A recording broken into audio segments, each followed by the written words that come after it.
So today I'm doing a review on this series of books. They're called the Bad Games Trilogy, and well, they're Bad Games is the series, but it's a trilogy. Third book just came out, and I finished these books in about a month's time. I finished the first one in about a week. It's just called Bad Games, a novel. The second one is called Vengeful Games, and the third one is called Bad Games Hellbent. Each one is different in the tone of it. The first one's definitely the darkest and most stalkerish, or the most horror-filled one. The story follows these two main characters, Patrick and Amy, and they're the good guys or the good family, and they have two kids, and they're basically going on a trip, a nice little trip to a lake house. Little do they know, these crazy motherfuckers come out and they want to play. They're called the Feline, or the Felon, I don't know, Fanaline, I think, brothers. And they're just assholes. They're straight up crazy assholes. They like to stalk, they like to torture, they like to kill anybody and everybody. And they, what's different about them is they can control their urges. They just don't need to kill like randomly. They plan it all out and make sure that they can get away with it. First book definitely has some cliches, but overall is really good in terms of atmosphere.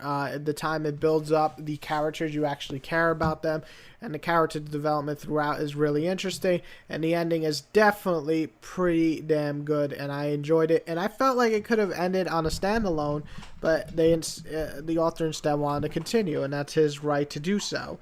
But I really felt like it could have ended right there. But the first book itself, I would give a 4 out of 5 or an 8 out of 10.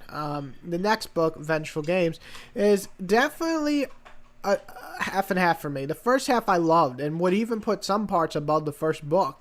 I'm not going to give any spoilers, but it has more characters and it keeps adding on to the suspense, and it really is interesting, the first half. The second half is very different in tone, and you might not like it as much. It kind of goes more of this military, more of this all guns blazing type thing, and it does have still a good sense of darkness, and the ending is definitely lives up to it, but it had such a shift in tone. I would have to say it felt almost like he wrote the first half and then he wrote the second half a month or two later and had a totally different mindset.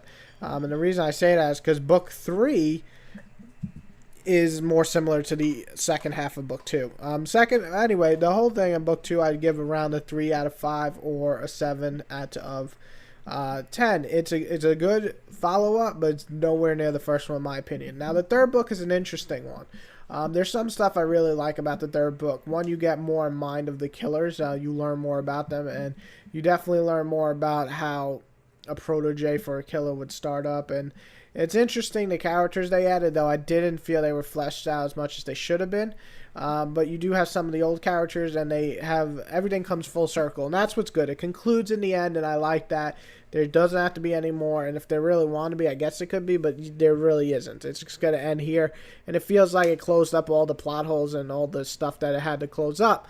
Saying that, the tone was definitely more in line with the second book, and while it was enjoyable, I just didn't have the same feeling in the first book. It felt very different, and I guess I should judge it on its merits of its own book instead of continuously comparing it to the first. But it's just such a huge tone and change in tone throughout the series. I wish it stayed more like the first. However, that might have got boring. Either way, it's an enjoyable and fun read, and I give it around the same as 2. I thought it was consistently better than 2, because 2's second half wasn't nearly as strong as its first half, whereas book 3, it knew its tone that it wanted to go to, set the path, and did the whole way through the same way. And although the third half of the third book was a little clunky and a little cliche-ish, I liked it. I liked the ending, and it was overall a fun read. Definitely fun. So again, a 7 out of 10 or a 3 out of 5. Overall, these books worth reading. Definitely the first book at least.